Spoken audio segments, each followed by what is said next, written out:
Done, ठीक है। हाँ आ जाओ। तो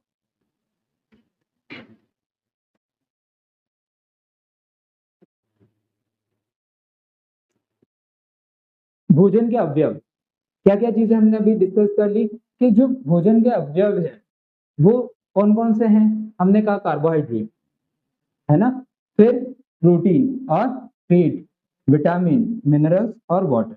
और मैंने आपको क्या बताया, ये जो तीन है वो कैसे हैं, बृहद मात्रिक तत्व। कैसे हैं, बृहद। इनको हमारे शरीर में अधिक मात्रा की आवश्यकता होती है। और इनको हमने क्या कहा, सूक्ष्म मात्रिक तत्व, जिनकी हमें कम मात्रा में आवश्यकता होती है।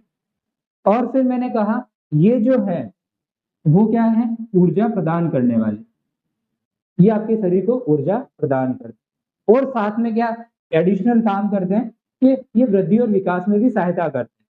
जैसा प्रोटीन है तो आपकी शरीर की जो शारीरिक वृद्धि है प्रोटीन के कारण ही होती है, तो उसमें भी हमें क्या करते हैं, सपोर्ट करते हैं। क्लियर है। फिर मैंने कहा इनका काम क्या है, फंक्शन बीमारियों से लड़ने के लिए, यानी कि रोगों से लड़ने के लिए। ये बेसिक बेसिक चीजें हम पहले से डिस्कस कर चुके हैं। क्लियर है यहाँ तक। फिर मैंने आपको पढ़ाया कार्बोहाइड्रेट, पढ़ा लिया, तो उसको डिस्कस करने की रिक्वायरमेंट नहीं है। आज हम क्या पढ़ेंगे, प्रोटीन पढ़ेंगे। तो अब जब प्रोटीन की हम बात करेंगे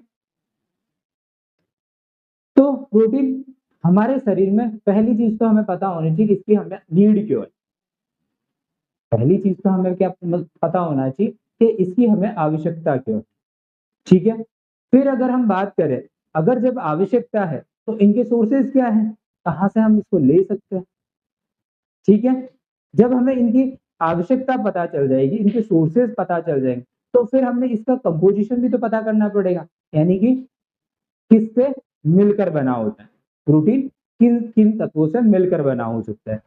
आया आ गया समझ में। फिर हम इसका क्या करेंगे, एक वर्गीकरण कर देंगे प्रोटीन को के हम जैसे आवश्यक अमीनो अम्ल के आधार पर कितने भागों में बांट सकते हैं। इस तरह से हम क्या करेंगे कि ये हमारे प्रोटीन्स होते हैं और इन इन अमीनो एसिड से मिलकर बना होता है। ये सारी चीजें हम क्या करने वाले, डिस्कस करेंगे। क्लियर है। तो सबसे पहले हम क्या देखते हैं, प्रोटीन का कंपोजिशन।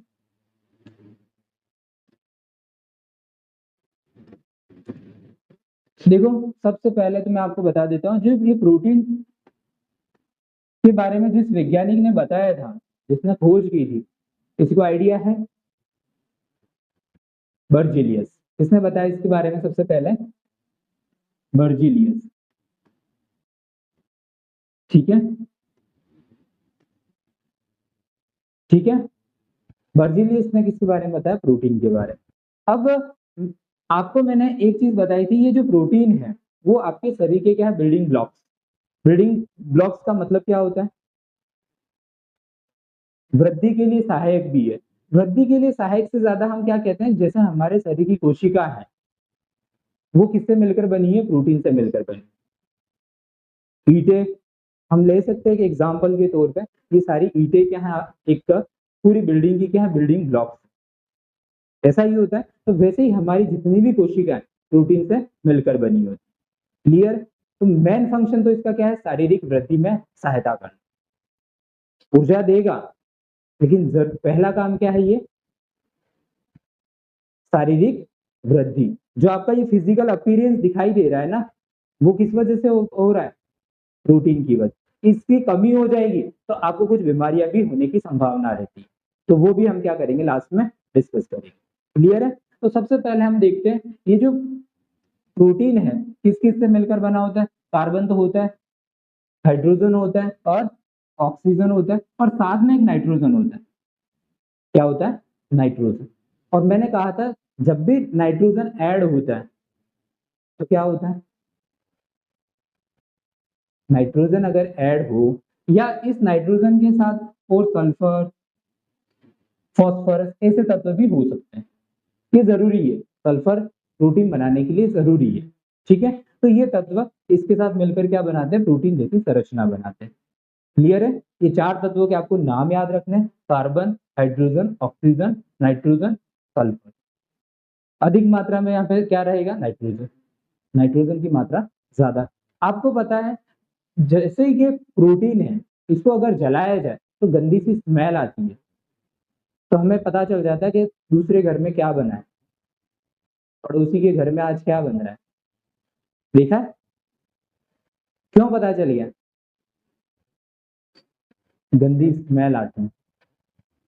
तो गंदी तो आती है, अच्छी स्मेल आती है क्या? अच्छी आती है।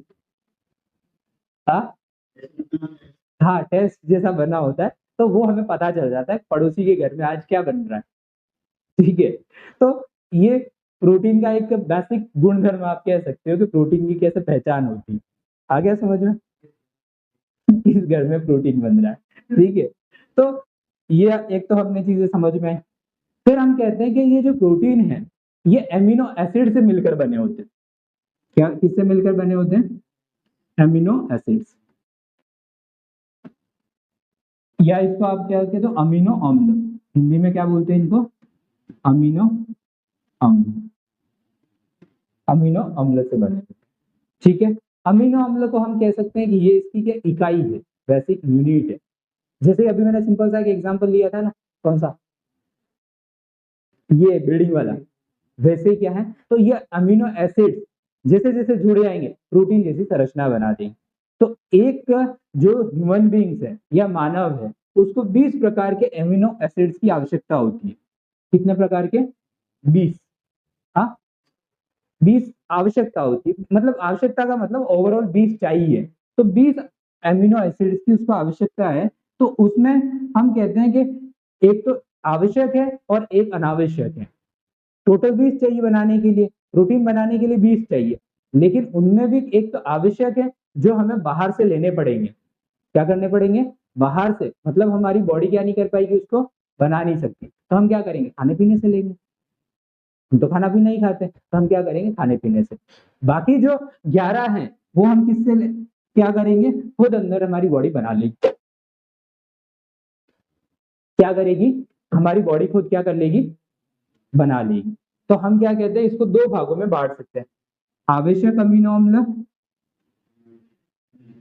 और अनावश्यक एमिनो एसिड। ठीक है, कोई दिक्कत यहां तक? इसेंशियल और नॉन इसेंशियल ये होते हैं एनसीईआरटी के अकॉर्डिंग 9, और ये होते हैं 11। 10-10 लोग लिखवा लेते हैं, चल जाता है, कोई इशू नहीं है, लेकिन हम तो अगर एनसीईआरटी को फॉलो करें तो एग्जैक्ट 9 है। ठीक है, एनसीईआरटी में 9 दे रखे, तो 9 और 11 क्लियर है यहां तक? देखा, कंपोजिशन का मीनिंग क्या है कि कार्बन, हाइड्रोजन और ऑक्सीजन, नाइट्रोजन, फास्फोरस या सल्फर, इनसे मिलकर बना हो सकता है प्रोटीन। ठीक है, फिर मैंने आपको कहा ये अमीनो एसिड से मिलकर बना होता है, और हमारे शरीर को कितनी आवश्यकता होती है? 20 अमीनो एसिड की आवश्यकता होती है। पूरे शरीर को बनाने के लिए 20 चाहिए। तो आवश्यकता का मतलब वो नहीं, आप जो समझ रहे हो, टोटल हमें 20 चाहिए।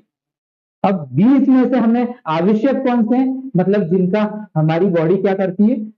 बाहर से लेती है, तो उसको हम क्या कहते हैं? आवश्यक एमिनो अम्ल। और जो अनावश्यक है वो खुद बना लेती। तो हमने कहा 11 और 9। आगे समझे? हाँ बिल्कुल, अनावश्यक खुद बनाती है, और आवश्यक, अनावश्यक तो क्या करती है? खुद बनाती है, और आवश्यक बाहर से लेती है। ठीक है, तो ये हमारा आवश्यक और अनावश्यक का खेल था। क्लियर है? तो इसके बाद हमने क्या कहा? 9 2 11 हो जाओ। देखो 9 और 2 11 20 हो जाएंगे टोटल। ठीक है, अब हम इन चीजों को डिस्कस कर लेते हैं। ठीक है, प्रोटीन, प्रोटीन में कार्बन, हाइड्रोजन, ऑक्सीजन और नाइट्रोजन एलिमेंट होते हैं, तत्व पाए जाते हैं। और प्रोटीन एमिनो अम्ल का बहुलक होता है। बहुलक का मतलब सिंपल सा क्या होता है? एकलक इकाइयां आपस में जुड़कर एक जटिल संरचना बनाती है, बड़ी संरचना बना देती है, तो उसको क्या कहा जाता है? प्रोटीन कहा जाता है। क्लियर है? इसके बाद अमीनो अम्ल आपस में पेप्टाइड बंध द्वारा जुड़े होते हैं। किसके द्वारा जुड़े होते हैं? पेप्टाइड बंध, मतलब कोई भी प्रोटीन होगा उसके बीच में कोई ना कोई बंध होगा, जैसे जैसे हाइड्रोजन बंध होते हैं, ग्लाइकोसिडिक बंध होते हैं, अलग अलग बंध होते हैं। तो वैसे इनके बीच में भी क्या होता है? बंध पाए जाते हैं। तो ये आपको बहुत इंपॉर्टेंट है, एग्जाम में पूछता है, तो आपको ये याद रखना है, कौन से बंध पाए जाते हैं? पेप्टाइड बंध प्रोटीन में पाए जाते हैं। क्लियर है यहां तक? फिर अमीनो अम्ल के निर्माण हेतु सल्फर नामक तत्व की आवश्यकता होती है। ये बंड बंड बनाएंगे ना, उनके बीच में सल्फर की भी आवश्यकता हमें पड़ती है। तो देखो ज्यादा अपने को डीप नहीं, बस आइडिया होना चाहिए सल्फर की आवश्यकता पड़ेगी हमें प्रोटीन बनाने के लिए। क्लियर है यहाँ तक? इसके बाद मानव शरीर में 20 प्रकार के अमीनो अम्ल विभिन्न प्रकार के प्रोटीन का निर्माण, ये चीज मैंने आपको पहले बता दी। 20 प्रकार के अमीनो अम्ल की आवश्यकता पड़ती है। ठीक है, नेक्स्ट, अमीनो अम्ल के प्रकार के आधार पर 9 आवश्यक है और 11 अनावश्यक है, पहले ही डिस्कस कर चुके। इसके बाद इस प्रकार के अमीनो अम्ल का निर्माण शरीर में नहीं होता, नहीं निर्माण होता है तो हमें क्या करना पड़ेगा, बाहर से लेना पड़ेगा। सिंपल सा लॉजिक है। ठीक है, फिर अनावश्यक इन अमीनो अम्ल का निर्माण मानव शरीर में ही होता है। ठीक है, इन्हें बाहर से ग्रहण करने की आवश्यकता नहीं है। ठीक है, तो 1 ग्राम प्रोटीन के ऑक्सीकरण से कितनी ऊर्जा मिलती है, 4.2। वही लगभग उसके आसपास है, आप 4.1 भी कर सकते हो, क्योंकि कार्बोहाइड्रेट को 4 का नहीं, कार्बोहाइड्रेट 4.1 क्या है, कार्बोहाइड्रेट का। इससे थोड़ी सी ज्यादा किसकी मिलती है हमें, प्रोटीन में। ठीक है, लेकिन ऑक्सीकरण पहले किसका होता है, कार्बोहाइड्रेट का, यानी कि वो तुरंत ऊर्जा देने वाला है, ये बाद में। अब जब भी आप खाओगे ना, पहले क्या बोलते हैं, प्रोटीन नहीं टूटेगा, पहले कौन टूटेगा, कार्बोहाइड्रेट टूटेगा, फिर कौन टूटेगा, फैट, फिर प्रोटीन टूटती है लास्ट में, ऐसा होता है। ठीक है, सीक्वेंस का ये ऑर्डर रहता है। फिर ऊर्जा का क्रम हमेशा क्या रहता है, सबसे ज्यादा ऊर्जा कौन देता है, वसा देती है। क्रम ये क्या है, क्रम ऐसे आप इसको लिख सकते हो, वसा, फिर प्रोटीन और कार्बोहाइड्रेट। ठीक है, ये सबसे कम ऊर्जा कौन दे रहा है, कार्बोहाइड्रेट, सबसे ज्यादा कौन दे रहा है, वसा, और बीच में प्रोटीन। ये हमें याद रखना इंपॉर्टेंट है, एग्जाम में पूछा जाता है कि वसा का ऊर्जा का क्रम क्या होता है, तो ऊर्जा का क्रम ये होता है। ठीक है, और तुरंत ऊर्जा देने में सबसे पहले कार्बोहाइड्रेट, फिर कौन देगा, फिर लास्ट में प्रोटीन। जब भी के हमारी कोशिका मरती है तो स्टार्टिंग में नहीं मरती, जैसे जैसे उसमें ऊर्जा की कमी होगी, जैसे आप थक गए, आज जैसे आपने पूरा दिन क्या की, बहुत मेहनत की, पूरा दिन मेहनत की, तो सबसे पहले दहन किसका होगा, कार्बोहाइड्रेट का होगा। फिर अगर आपको आज खाना नहीं मिला तो आपकी जो अलग से टायर बने होंगे, अभी तो नहीं बने, किसी के दिख नहीं रहे टायर, समझते हो ना, अरे बता, मोटे लोग होते हैं ना, उनके टायर दिखते हैं। तो वो जो टायर होते हैं, अगर आपको बहुत फिजिकल एक्टिविटी करवाए, जिम में भेजा जाए, तो वो जो टायर एक्स्ट्रा बने हुए हैं उनको तो हटाया जाएगा, तो पहले किसको हटाया जाता है, उन टायरों को हटाया जाता है फिजिकल एक्टिविटी करके। फिर और खाना नहीं दिया जाएगा, तो फिर आपकी चमड़ी बिल्कुल कैसी हो जाएगी, वो बोलते हैं ना स्लिम ट्रिम, तो इंसान जिम जाता है बिल्कुल स्लिम ट्रिम हो जाता है। पहले बहुत अच्छा हेल्दी था, मतलब 50 60 70 80 किलो का था, फिर 4 महीने उसने लगातार जिम की, फिर आपने देखा उसको, यार ये बिल्कुल इसका नया अवतार देखा आपने, देखा, तो आपने देखा पहले तो इसमें ऊर्जा की कमी, हाँ वही मैं बात कर रहा हूँ। ठीक है, तो आप जो बात कर रहे हो मैं वही बात कर रहा हूँ। क्लियर है, आ गया समझ में? तो सेकंड में किसका टूटना शुरू हो जाता है, फैट का, लास्ट में प्रोटीन टूटती है। जब प्रोटीन टूटेगी तब आपकी सेल मरना शुरू करती है, तो हम सेल तक जाते उससे पहले हमें खाना मिल जाना चाहिए, नहीं तो फिर हम पथार जाएंगे। ठीक है, देखो, the expert in anything was once a beginner, क्या मतलब हुआ, बिल्कुल, जो आज आपको एक्सपर्ट दिखाई दे रहा है या किसी बड़ी पोजीशन पे दिखाई दे रहा है, तो उसने भी आपकी तरह ही शुरुआत की होगी वास्तविकता में, बस वो क्या, एक ही चीज को बार बार करके एक्सपर्ट बना है। हम क्या करते हैं, मल्टीपल चीजें करके एक्सपर्ट बनना चाहते हैं। वास्तविक हम जो हमारा जो माइंड सेट है ना, वो उसको ऐसा लगता है कि यार मैं इसमें भी बढ़िया हूँ, इसमें भी बढ़िया हूँ, इसमें भी बढ़िया, तो हम डिसाइड ही नहीं कर पाते कि मैं वास्तविक में बढ़िया कहाँ हूँ।